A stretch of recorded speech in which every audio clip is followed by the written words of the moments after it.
So just a couple of comments to set it up before we get into an exercise. Networking and referrals, learn to do it.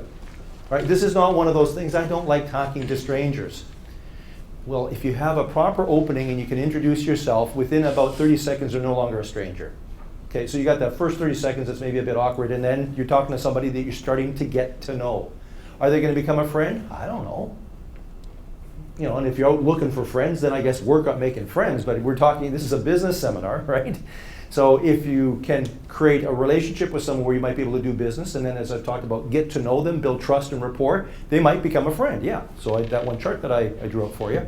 So keep that in mind, but really it's about building relationships where you can add some value and where there's an exchange of information and understanding. So that's the second point.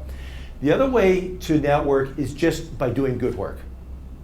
So many people have advanced their careers and built their personal brand by being known as being reliable and being excellent at what they do. Because people talk about people that do good work. It's like Seth said, oh, I know this really average carpet salesman.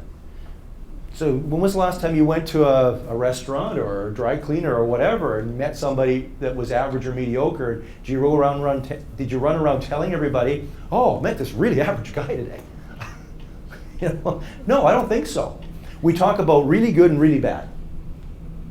And the stuff in the middle, we don't even comment on. And then the stuff in the middle is that kind of gray mass that pushes the thing along in life.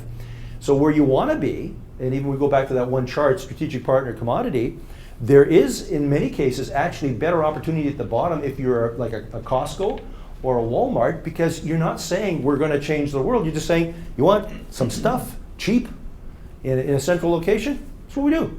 And don't expect a lot. And you go, okay.